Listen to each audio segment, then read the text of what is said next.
Yeah. All right, so we are back. Somebody was asking me, don't mind my little raggedy looking here, guys. Somebody was asking me about how long do you take the iron supplements I'll for? take your phone for a second. I'm going to go take the stuff for a walk. Okay. You wanna? Why don't you exit on that side? Just move the fan and the garbage can. No. Huh? This dude keeps dropping shit on this side. All the Oh, guys, give me a second. Let my husband walk past me with the dog. Hold on. Look, Papa, she's gonna take you for a walk.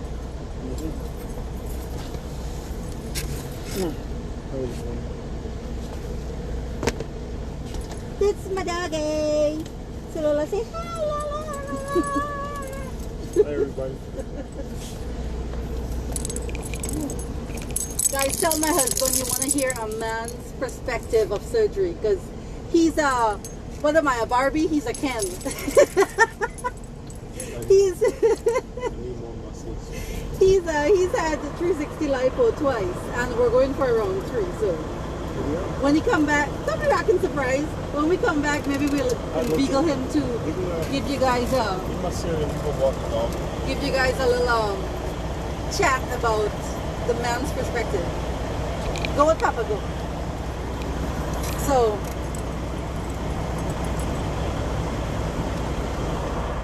all right, so they're gone. Anyway, so let's go back to the question about how long should you take iron for, the iron supplement, sorry. And then I'm gonna see what else you guys are asking again. So yeah, that's my world right there, guys. My husband and my dog, like, let me tell you, we've had her almost as long as our relationship. So I always tell my husband, like, the day that this dog has to be put down, like, I'm gonna be up shit street. Like, I will be needing drugs, like some sedatives or some shit, because that's my baby. Like, I swear to y'all, I rearranged my whole life for this dog. Like, when I have to go on vacation and whatever, everything is about how it's going to impact her. Oh, thanks, Lana. All right, so let's talk about the iron. I'm going to talk about the round 3 after. The iron supplement. So this is what I did. This is my experience. This is what happened to me, which is why now I preach about building your iron naturally with eating iron-rich foods. So I started researching my first round of surgery in 2017. I had my round 1 January of 2018, and I think it was maybe from August. I want to say it was from August. I started taking iron supplements. Now, the iron supplements I was taking was over-the-counter shit that you buy at Walmart. It wasn't no doctor-prescribed iron or anything like that. Now, again, this is me starting my surgery, whatever, and I have no knowledge about, you know, all the surgery stuff that I know now. So all I knew was going into these Facebook groups, whatever, people talking about, yeah, you got to take iron and whatever. All right, so your girl was like, okay, I'm taking the iron. Listen, if you guys, and I need to really bump some posts so you guys can see them. If you see a shit I was taking, it's all there, like lower down on my feed. I showed you guys all the different things I was taking. And if I could remember, I'm going to count it off for you. I was taking Spatone, B12, B6, folic acid, vitamin C, chlorophyll, SSS tonic, Floradix, the blood builder, the one that says blood builder. That's what, like 9 things or some shit like that? I was taking all of that shit. And then the different iron, the SSS tonic, the Floradix, whatever, I was taking that at like different points. So let's say I started it in September, if I'm not mistaken. October, the first week of October, I go test myself. To test yourself, guys, I have no issues with paying money when I want to get something for convenience. So I didn't go to no doctor to get no lab, whatever. I just started doing the request a test and going to LabCorp, paying the $34 on the website and getting my hemo done. So this is how I would test myself, except when I do my yearly physical with my doctor. October, first week of October, I was 11.1.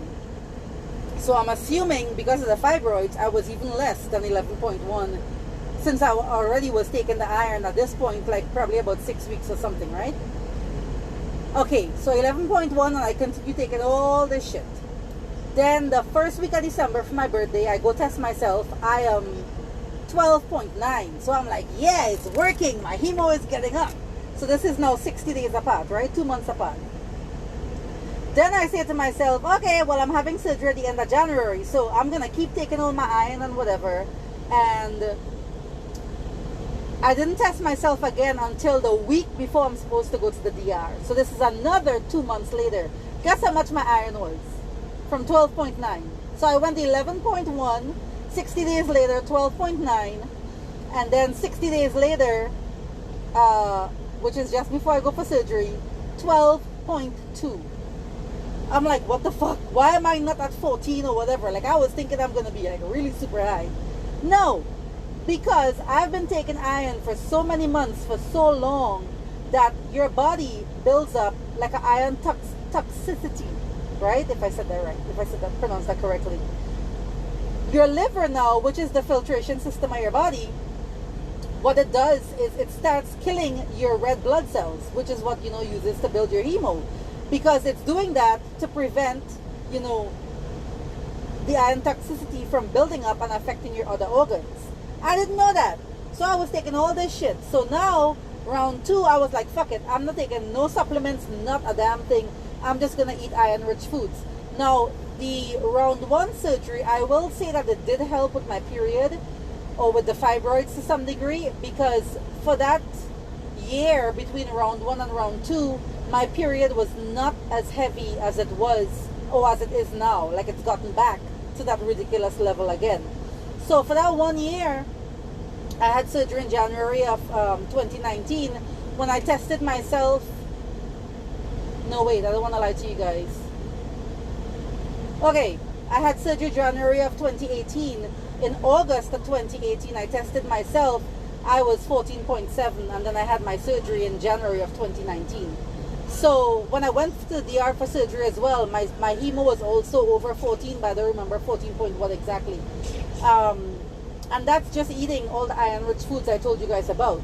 So now the issue I'm having is these fibroids and this heavy bleeding is not allowing my body to get my iron to stay up then. So that's why the doctor told me try this iron supplement. So that's the only thing I'm taking besides vitamin C to help it absorb into the body.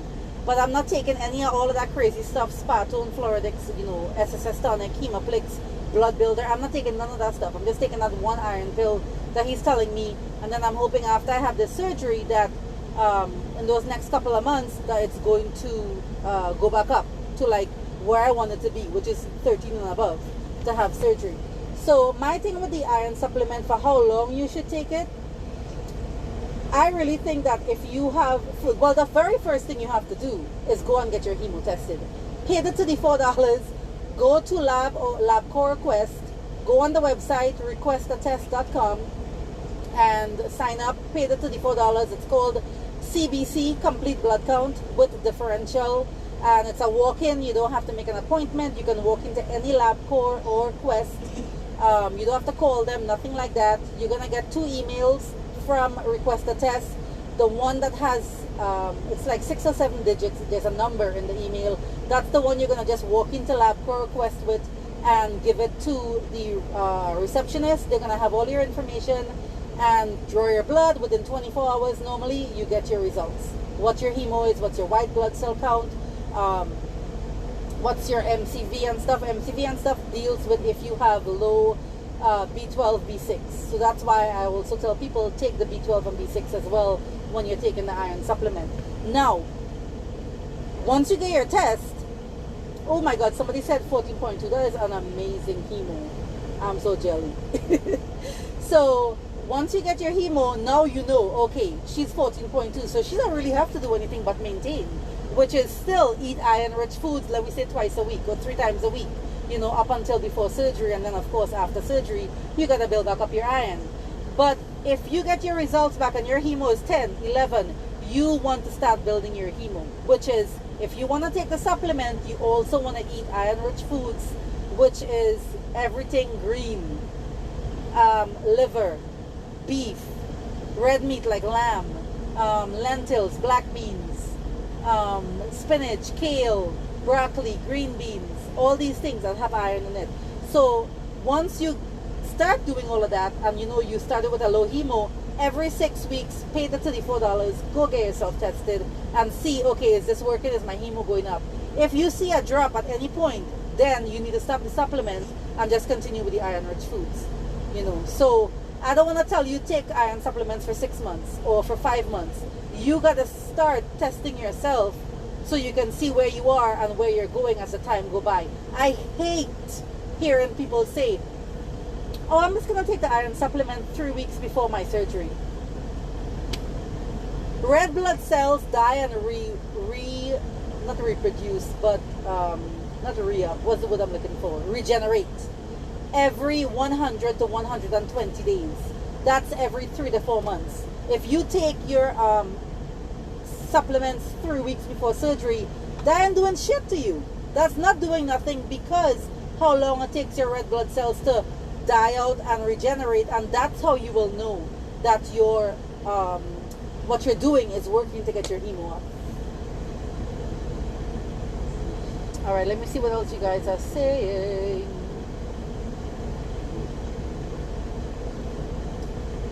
You guys want to know who I'm going for round 3, eh? I'm going to tell you guys, I'm not going to be selfish. I'm going to tell you all. I'm going to Dr. Eusebio, Kelvin Eusebio. Let me tell you what I love about him. First of all, I don't care, you all love Duran, you all love Cabral, you all love Disla, you all love whoever. I love the fact, and this is why I also love Laurent. When I WhatsApp you, it is not some ditzy ass assistant who could barely speak English I'm talking to. I am speaking to the doctor directly. So, Dr. Eusebio on his, Instagram, has his WhatsApp phone number, and that is his personal phone number. So when I WhatsApp him and I started talking to him and telling him what I wanted to get done, it was him answering me back. The reason why I'm going to him, 2 things. He's great at doing men lipo. And my hubby, for his round 3, why we're going back is because Dr. Lawrence round 2,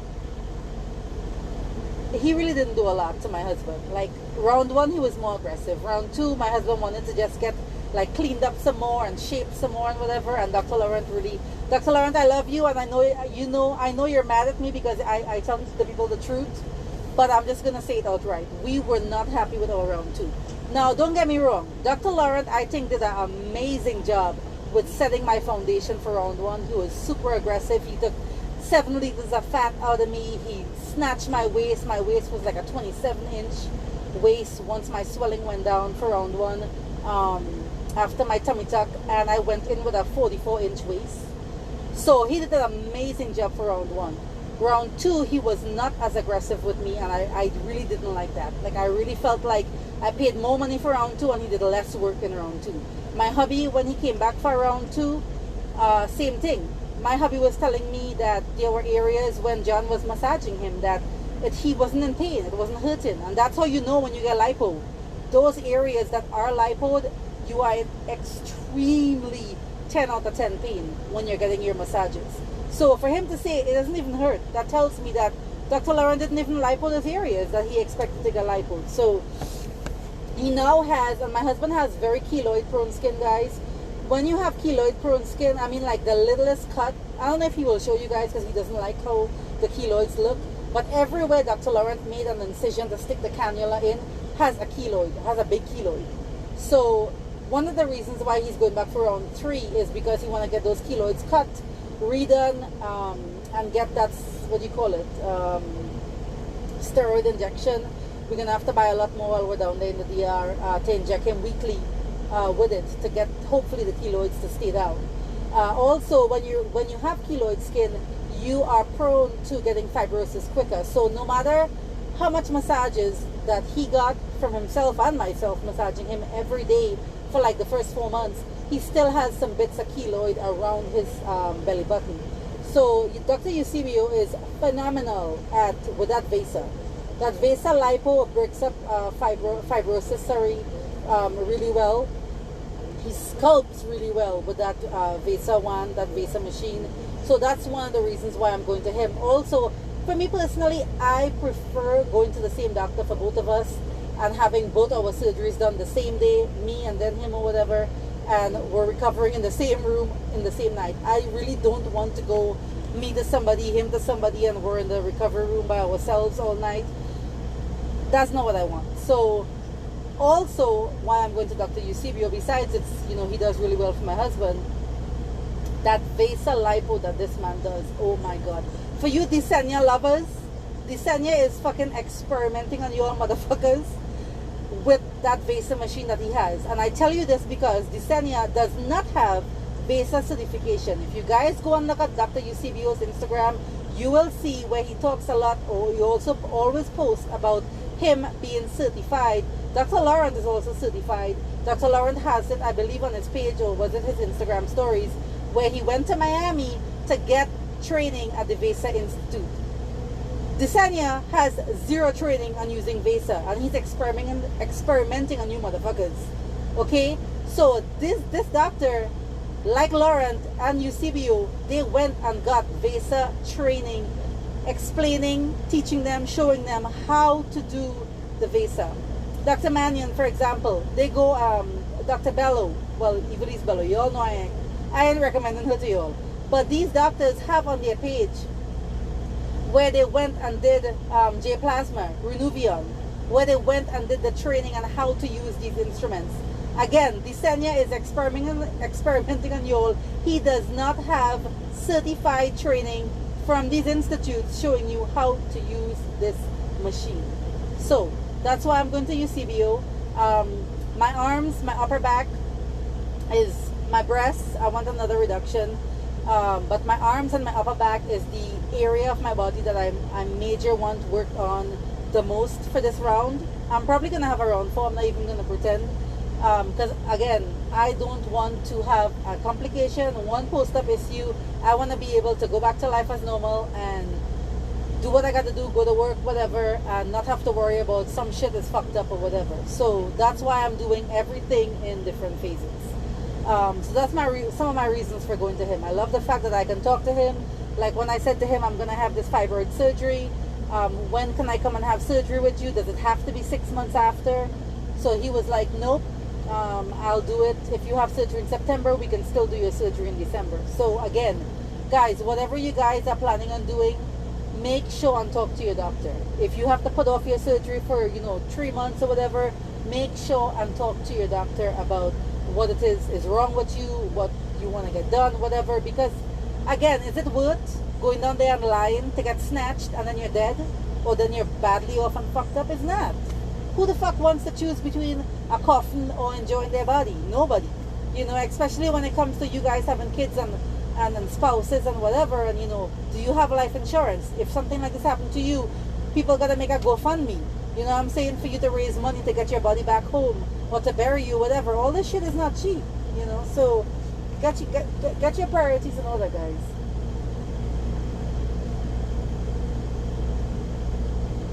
Somebody said they're gonna take Dr. Savvy iron. I really hope that the Dr. Savvy family, who is running his website and doing all those supplements and stuff, I really hope that it's really the real deal that you're getting now that he's no longer with us.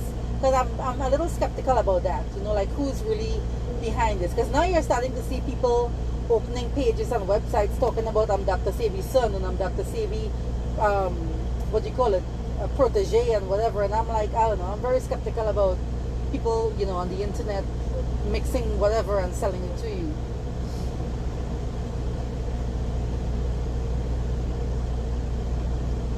My hemo was a 12.2 when I tested myself 3 to 4 weeks ago. I wanted to be over 14 when I have surgery in October. And that's honestly a really good hemo. Like seriously, guys. I'm 2 months post-op. How long should I wait for round 2? They always tell you 6 months for another round of plastic surgery. And also why they say 6 months too is because you want all your swelling to go down. You want your fat to settle, your results to settle, so that when you're going to go have surgery, it's like, okay, this situation, this area, whatever, I need to work on it, I need to fix it, whatever. Me personally, I did not feel after 6 months after my tummy tuck that my body was ready for major surgery again. So that's why I waited for the 1 year post-op before I went and had my round 2. Because like I said to you guys, I was still swelling 6-7 months after my tummy tuck. When I take that faja off, I would still see some swelling happening in my abdomen area. So it really and truly is up to how you feel. You got to know how, you know, how your body is reacting to what it is that you're going through. I'm anemic and I get IV iron every 3 to 4 months and still take the iron pill. I just got a quote from Dr. Eusebio. He always talks and responds. Yes, that's what I like about him. Like, he answers you within 24 hours. If you wait 2 days, you're waiting long to get an answer from him. What are your thoughts on J plasma? So J plasma, guys, Renuvion as they call it, J plasma is not permanent. I have a post on it where Dr. Six from Canada was talking about it, where he was explaining how it's like thinking about like a piece of elastic. Like when you do the Renuvion, which is that radio frequency light, that red light, it produces more collagen production, so it makes the skin get tighter. But like a piece of elastic, if you keep using it, eventually it's going to wear out. And he said that's what happens with J plasma, that it works for, let's say, a couple months, a year or two, but the more you use whatever body part it is, eventually all of that tightness is going to go away and you're going to be back to not square one necessarily, but you're going to see that your skin is not as tight and firm as it was directly after doing the J plasma. So for the price that they charge, I honestly don't think it's worth it.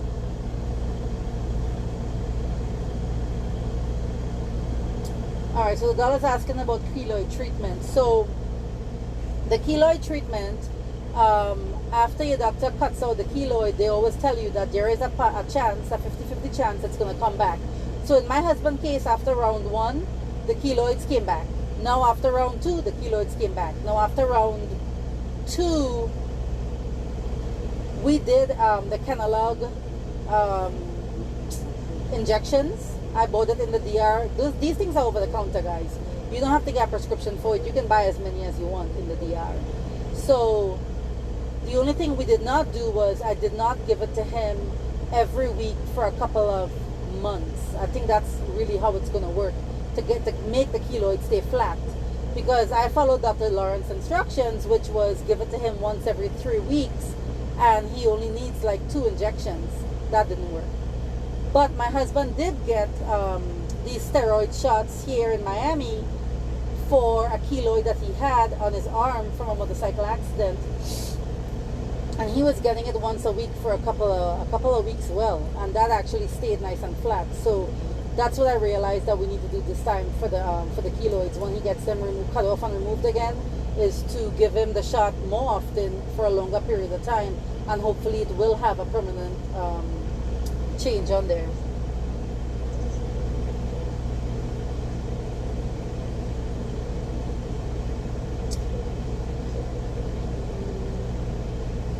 The keloid shot, guys, is for after the surgery. Hey Darius. Lana said Dr. Stevie spread the seed far and wide. Yeah, that I know. That I know you had a battalion of children. Yeah, my husband, curvy plus size doll, my husband does not like those keloids either. The way that they look on his torso, like, we'll go to the beach and he keeps his shirt on. Like, he does not take his shirt off. And before, he used to be bareback, you know. So I know he has an issue with it too. He doesn't like how it looks. So God willing, this time when we go and he gets them removed and we do the steroid shot for a lot longer, that it's going to, you know, be permanent, that the results are going to last this time. From your experience, how was recovery with your round 1 versus round 2? Okay, so my round 1 was the tummy tuck. My round 2, okay, so let me say all what I had then. Round 1 was tummy tuck, lipo, BBL, buccal fat removal, the cheek fat, and chin lipo. Round 2 was 360 lipo, more BBL for the projection for the bottom part of the butt cheek to get filled in, and breast lift and reduction. Round 1 was the worst. And the worst because the tummy tuck, guys, in all the surgeries I've had, was the freaking absolute worst in regards to pain level, swelling, inflammation, and how it makes you feel. When I tell you guys with the tummy tuck, you feel so stiff. That fluid just makes you feel like you fall asleep for, let's say, 4 or 5 hours, and when you wake up, it's like you feel like you got hit by a Mack truck. You try to get up and move and walk around, and it's like, oh my God, it's just, it's just so sore. I mean, yeah, for me, I was in a lot of pain because I did not take the painkillers. My muscle repair, Dr. Lauren pulled that shit nice and tight, super tight, and that's what gave me that really small waist. And that was painful. If I would cough, laugh, sneeze, don't forget having an orgasm when you're having sex. That shit would hurt so bad. It's like a burning sensation is the best I can describe it. And that hurt like that until about 6 months post-op. So for me, that was the worst of all the surgeries. My breast lift and reduction was just like soreness.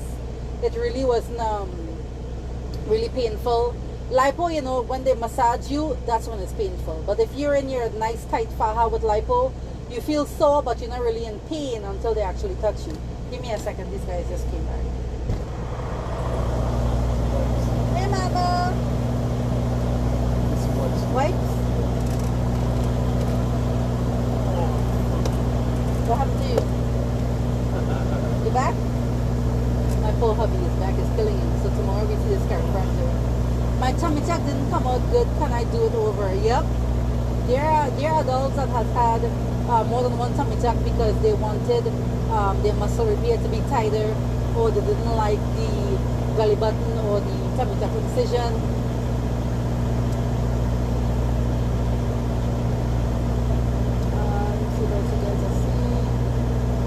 Yes, I've had 2 rounds so far. I was supposed to have my 3rd round, but of course COVID fucked up everything. And then I'm pretty sure I'm gonna end up having a round 4 as well.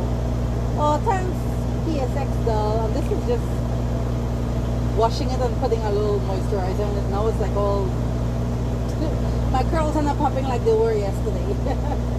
Do you recommend ibuprofen for pain management after surgery? So what I take when I have my really terrible and let me know if you guys are hearing me because I know the truck is on outside. What I took for when I have my really bad period cramps is Motrin 800. The guy now was telling me when I saw him this week, he said that the ibuprofen and the Motrin 800 is basically the same active ingredient. So when I go to Trinidad, because up here in America, everything you need a prescription for. So when I go to Trinidad, what I do is I buy the Motrin 800. Like I'll buy like 60, 90 tablets and bring it back with me so I can use them when I have my period cramps. I also got down there, and you guys don't have to do this, guys, but I got my blood thinner shots while I was down there. So that's over the counter as well. And the DR is over the counter too. And the antibiotic powder, the Tecasol, every country has their version of it. Trinidad, we call it sulfatizol powder. I got some of that down there as well. My best friend works in the hospital. She's a nurse, so she got me a couple bottles of it. So really it's a surgical dusting powder, or antibiotic dusting powder is what the Tecasol or Curaderm or Palvos de sulfur is. Give me 1 second.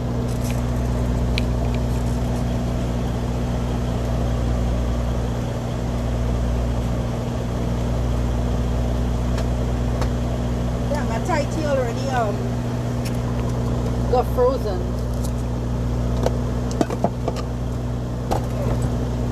Well done.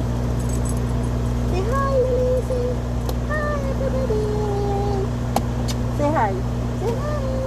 Hi.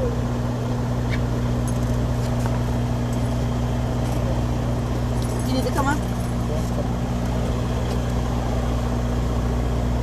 Sorry, ladies, I'm messing y'all live up. By the way, I only did the surgery because I drive for a living. I got to a point where I couldn't lose that weight in my belly, so I just wanted to sit back and I just did it. You want to show them your keloid scars? Yeah. Just show them one. You don't have to pull your whole shirt up. Just show them one. Yeah, because people are in there that has keloids and they're like, what did you do? Show them like one. Just show them one. You don't have to show them all. There we go. Stand so they can see. I can't stand right now, woman. Next thing you know, she's gonna want me to get up and dance for you guys. I ain't gonna do that. I ain't gonna do that. Anyway, guys, so he don't like his keloid scars. I don't blame him, you know. So we all have issues in our body that we're trying to fix, right? So yeah. No, but I did it because I couldn't lose any weight. I was having a hard time losing the belly.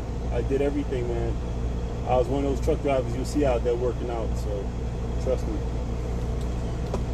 They can hear me. they heard you. So, They wanted to see the scar, but you being bashful. look, see, I'll show you. Come. I'll stand up and show y'all. Here's my belly, woman.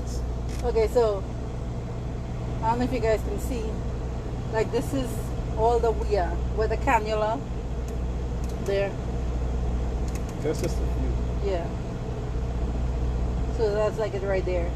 So everywhere Dr. Lauren, like, well, here. Oh, no, here. Here, right here. So everywhere that Dr. Lauren basically made an incision to stick the cannula has a keloid on it for him. So that's what he's going to try and get a...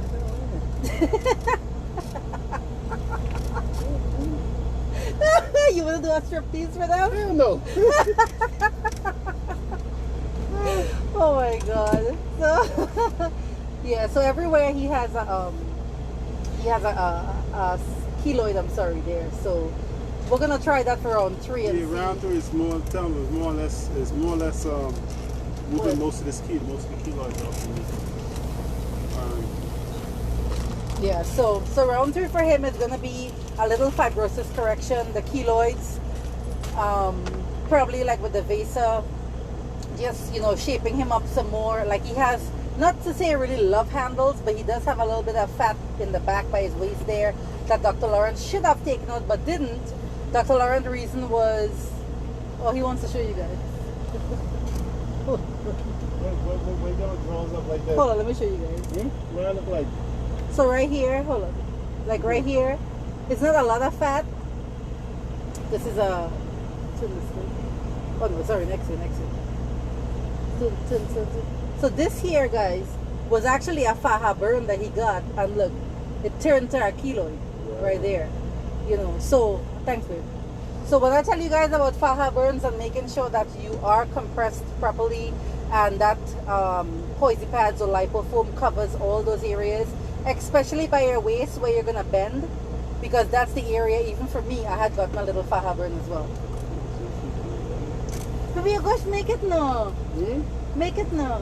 Well, I like when you make it. I know you like when I make stuff for you, but I'm on the line. Oh, you like when I make stuff for you, right? Yes. Okay, all right. See how he's spoiled, guys? Oh my god.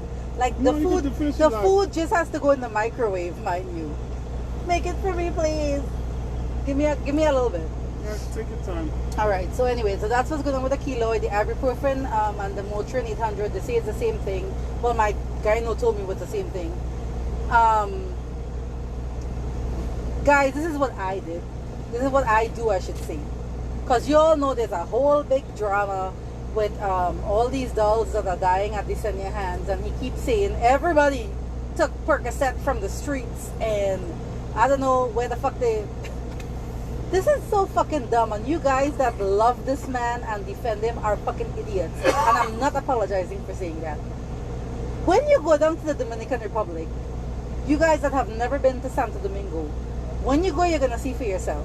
I really want to know how it is that these women are going to Santo Domingo, staying at a recovery house, so then they don't have a rental that they're driving around themselves in, right? Or are they Ubering to buy drugs on the street? They're black American women that don't even speak fucking Spanish. So how the hell are they going to Santo Domingo and buying Percocet off the streets and taking it? That make any sense to y'all?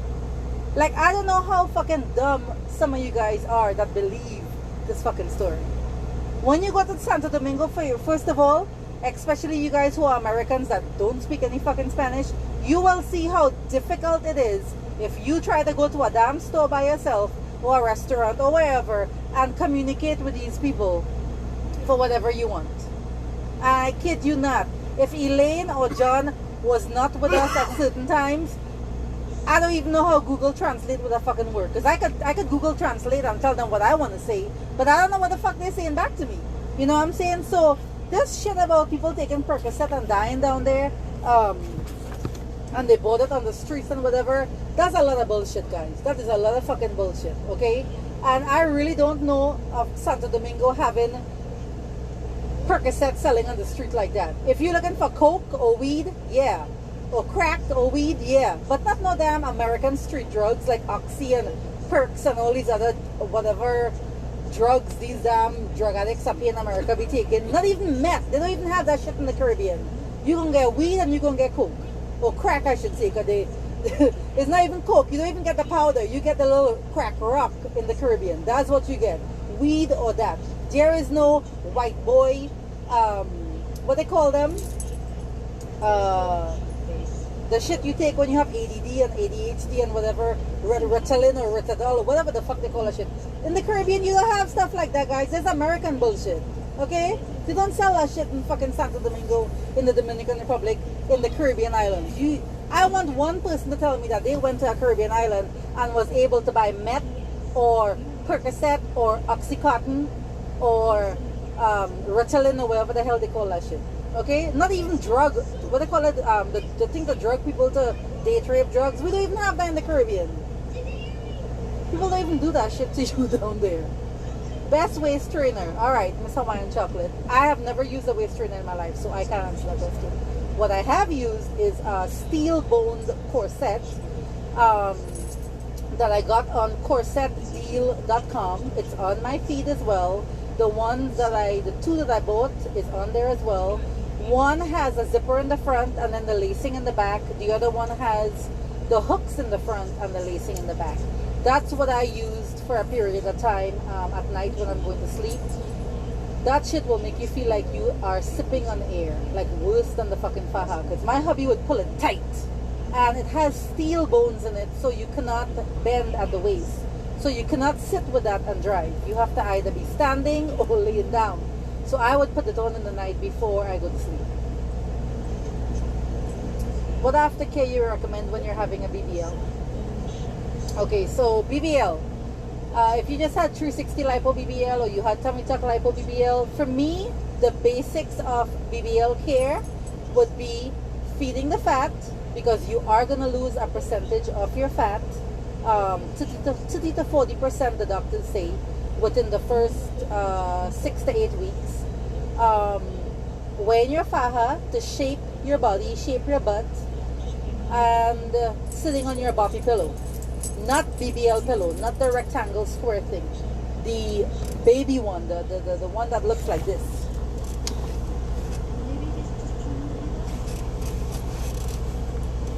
Yes, I still sit on my boppy, not for my butt, because I like to sit on it to drive, because I'm short, I'm 5'4".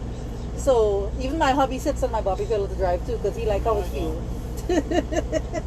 So I'm not on the boppy because it's going to save my butt. I'm just on it because I like how it feels.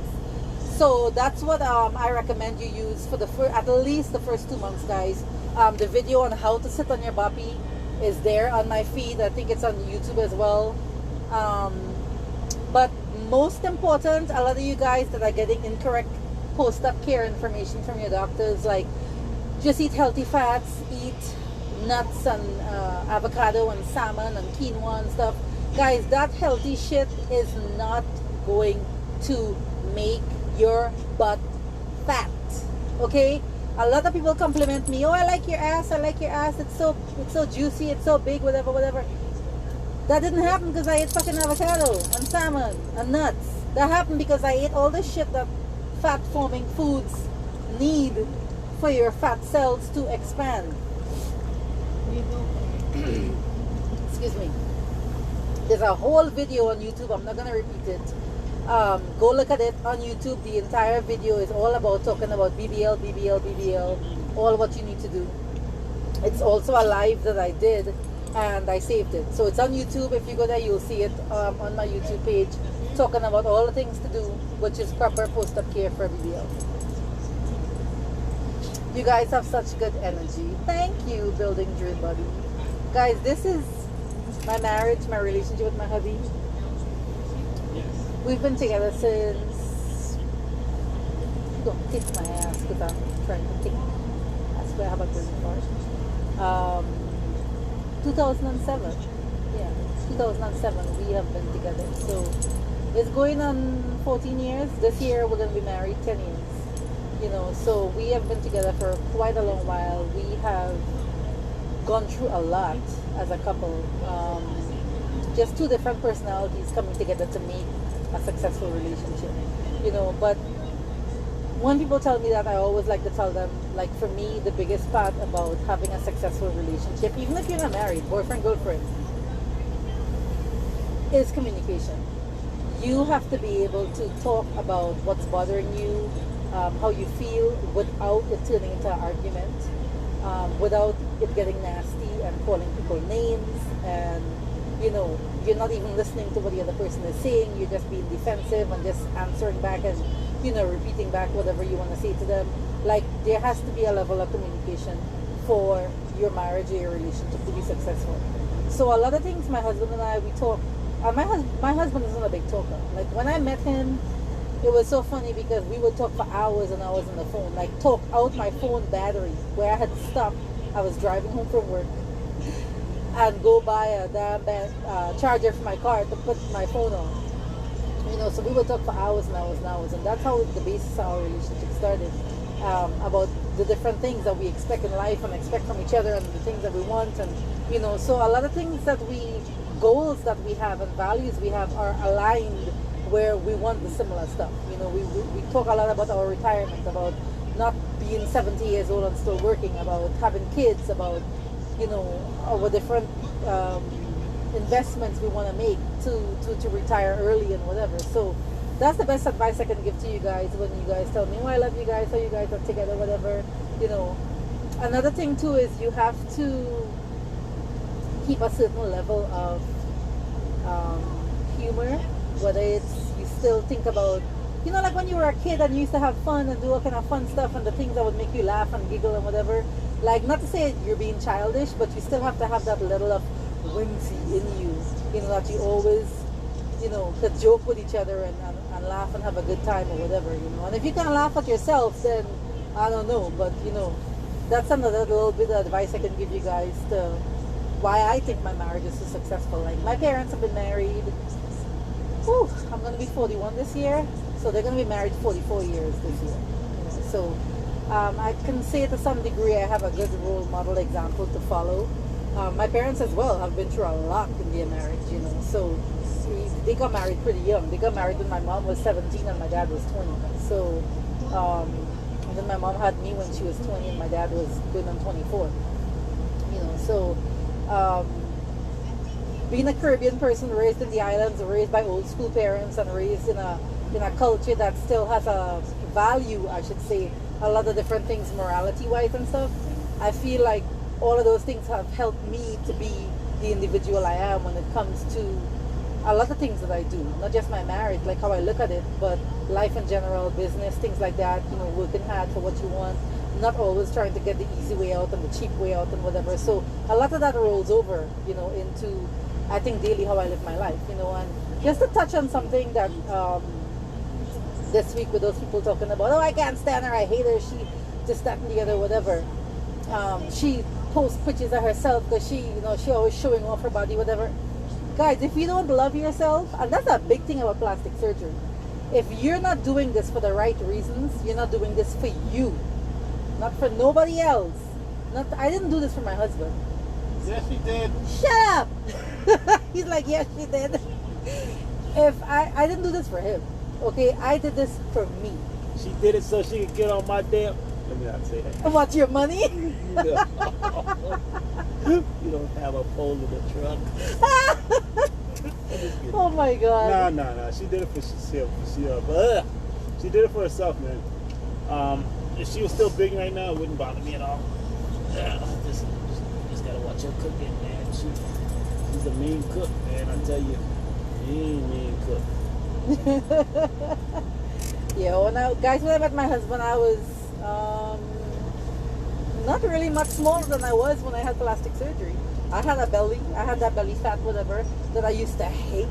That I would be like, I'm not even gonna lie to you all. I would tell him, like, take the lights off. I don't want you to see my belly when we're gonna have sex. Like, seriously, I would say that to him. So when I tell you I did not do this for him, in regards to, oh well, I'm trying to keep my man, I'm trying to make him happy, I'm trying to whatever, babe. I really did it for me because he knew since he met me from day one. From day one that I had an issue with my belly. I hated my belly fat. Yeah, and then try to lie about it. Whatever. I used to hate going clothes shopping, like, because everything I would wear or try to fit into whatever the belly would make it look bad for me. I used to wear at times like 3 girdles at the same fucking time just to try and get my belly as flat as possible. And then your ass could barely breathe in these damn girdles. So so when I tell you guys, do this for you. Don't do it because, oh, I want to be a stripper and I want to make a lot of money or whatever. I'm doing this because I'm trying to catch a rich man to get married, whatever. I'm doing it because I want to get a bowler. No, you're doing it for you. Do it for the right reasons. Because let me tell you, plastic surgery is so emotional. Everybody talk about, yeah, you're going to be in pain, you're going to this, that, and the other. Nobody really talks about the emotional side of plastic surgery. Like, you are going... My husband said it. If you had a stink attitude before surgery, you're going to have a worse stink attitude after surgery.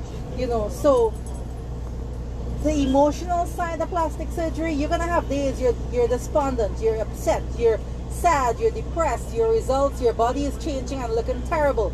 You guys saw that picture I posted with the BBL where at week 6, my butt looked like a damn pizza slice, like that. You know what I'm saying? And now it looks totally different. So you go through the motions. You think you did the worst fucking thing to yourself until, you give it time. That first 90 days is really when you start seeing. At 90 days, like, some magic happens. Like, you start seeing your results are popping and, all the butt is starting to fluff out and the waist is starting to go down and, your swelling is going down. So you have to be patient. But before that 90 days, you're going to be going through so much shit emotionally. Like, you really have to have a strong support system and you really have to be doing this for the right reasons.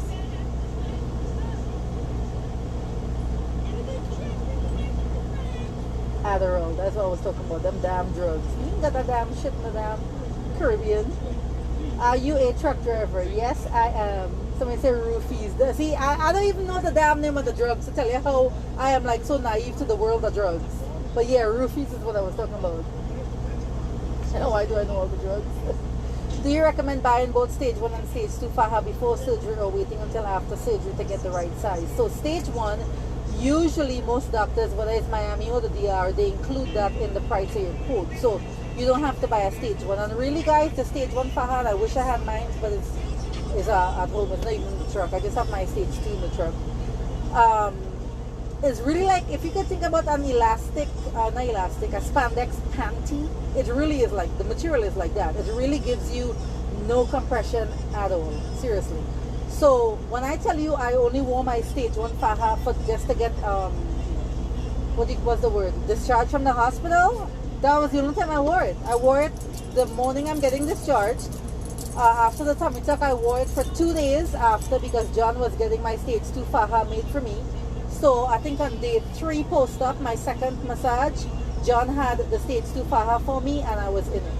And I've worn my stage 2 faja ever since. Like, every round I had, it was just, the stage 1 faja was just to get out of the hospital in and right into my stage 2 faja. Now, that's because I didn't have any lipoburns, any issues like, on my skin or whatever. So my skin was healthy.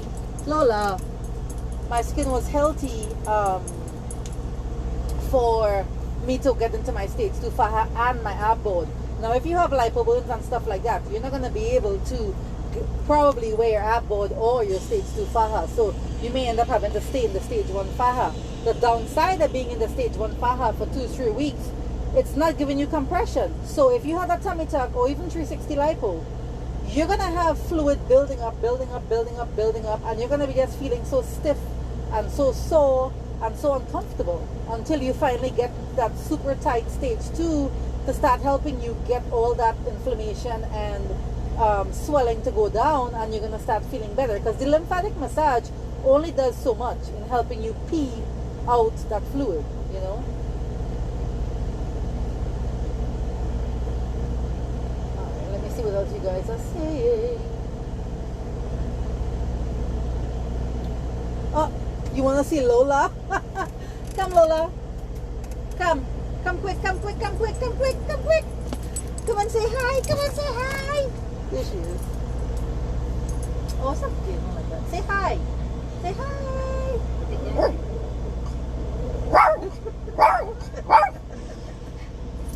Lots of barking at the man. Go away, Papa. Go. Go, jump up. Yeah, that's my baby, guys. That is my life right there. Like, I was talking to one of my patients, and I'm telling her about when I have to go get this fibroid removal surgery. I'm going to be getting it, I think, in St. Louis. And yeah, she said hello there. And I'm like, damn, you know, to go get the surgery, I might have to be in the hospital for 1 to 3 days overnight. Obviously, I live in Miami, so, you know, what am I going to do with her? So more than likely, I'm going to take her home to Miami, to her babysitter, then come back to St. Louis, have my surgery, then go pick her back up, and then go back to work, you know. So when I tell you guys this dog is like my life, I really do a bunch of stuff around her and how it's going to impact her and affect her, you know. So, and thank you, Miss Maya. I see your comment saying that the page is so resourceful. Guys, a lot of it really and truly is, you really just have to scroll, and I just have to bump posts back up for you guys to see, because I mean, I post like, sometimes not every day I'll post something, but sometimes in one day I'll make like 3, 4, 5, 6 posts, you know. So the guys that are really interested in, you know, not missing anything, getting as much knowledge as you can before surgery, just do the, what do you call it, post notification, you know, turn it on, so that when you when I post something, you may not, you know, and you know how Instagram is, guys. Instagram don't show you half the damn thing people be posting a lot of times. Like, they only show like your followers, like 10% of your followers get to actually see on their feed what you post, or what the people that they're following is posting. So a lot of times you gotta come to my page and scroll through to see, oh, she made multiple posts today, you know. And sometimes too, I do a lot of stuff in my IG stories that I don't even put on my feed, you know. And then there's a lot of stuff in highlights, guys. There's literally hundreds of things in the highlights for you guys to follow, you know, or to go research, or to go look, or to go screenshot, whatever. So that's what I did when I was having surgery, you know. And again, Surgery Bay, the platform, kind of just started as me just wanting to pay it forward and help people with information that I learned along my journey. Because when I was doing my research, and I was in all these different Facebook groups, Mannion group, Cabral group, all these different 1,000,001 Facebook groups that there is out there, a lot of them I don't even follow anymore, because I had stopped going to Facebook since 2018. I hadn't been on Facebook until when I just started this Facebook group the other day, you know, because I was just so tired. I was just so tired of all those people just bitching, complaining, telling other women nasty shit about themselves, demeaning them, belittling them. I just couldn't handle all the toxicity that, you know, was going on in there. I really couldn't deal with that. So I was like, I'm done with these Facebook groups. And then when you go to the Facebook group, you ask, that at least was my experience, you're asking questions, whatever, these vets wouldn't even answer you. They wouldn't answer you, or you're tagging their name in it, you know what I'm saying? Or you're asking questions, whatever, and nobody has the answer, because everybody's in there, the ones who is active in the group, they never had no damn surgery to damn self, and they're still in their research phase, and they don't know any better than damn self, you know. So the Surgery Bay, now it's called Surgery Bay, but that wasn't the name before, you know what I'm saying? So that's how this platform really started, was just for me trying to get information out there for the people to help them. Because, for example, when I had my leaking belly button after the tummy tuck, Dr. Lauren didn't even know what to tell me to do to fix it. I had to do various different things that eventually I got my winning combination on how to fix a leaking belly button. I tried all kind of shit, not wearing the faja for a week, worst thing I ever did. Oh my god, I used to feel horrible. Airing it out, I mean, all kind of, you know, all kind of dumb shit I was doing, until finally I figured out what to treat it with, what to put on it, and it works. You know, it took about 2 weeks to totally heal, but it worked. So when I tell you guys that a lot of these plastic surgeons don't know about proper post-op care, and they're telling you guys the wrong shit. And then what upsets me too is that some of these people who have these surgery pages, for example, and I'm gonna call names, who mad, who vexed, I really don't give a fuck. You all know I'm like that. They have these large followings, 60,000 people, 80,000 people, and then when you go and look at the, and this is how you know that they bought fake followers. If you go and look at their videos, right? Because remember, Instagram shows you 10% to your followers. So if you have 60,000 followers, you would expect people's videos to have 3, 4, 5,000 views on it. You go and they have 700 views. That right there tells you that they're buying followers. So some of these pages that are helping you all with information or whatever, and this, what is it called? Jazzy the Connect or whatever, that app that she's selling to you all, I haven't forgotten. I'm going to go purchase it and go and look and see what it is she's selling to you all. Because she's another one that have 63,000 followers, and you go look at her page, she has 200 views on her stuff. Why? So that tells me that these people are not really out there. Are you really out there to help people? Are you really out there to give knowledge and make sure that people are going about surgery the right way, so to speak, and they're not ending up in problems? Or are you just out there to make money, like with the app and with whatever else? Oh, I have the T on this and I have the T on that, whatever. And I don't know. Somebody said that the app has, they're talking about different doctors in there and which doctor had infections and which doctor didn't, whatever. You know, I don't know. I don't know what's in there, but I'm going to fucking go see and I'm going to tell you all. And if she mad, what's she going to do? Nothing, right? What could anybody fucking do? And that's my point with what I'm doing right now with you guys, with giving you guys knowledge and whatever. I really don't care who the hell is mad, big upset, whatever, because they can't do nothing. I can't get fired. We own our own business. You know what I'm saying? So, I mean, there's a bunch of them. There's a bunch of pages out there. The Curvy, whatever, that's selling the app board and the whatever. Like, they want to charge you all on their website to get a quote from 3 doctors and whatever. What kind of shit is that? Anyway, guys, I think the live is going to end in like maybe 3-4 minutes, whatever. If you guys want me to come back and do another live, let me know.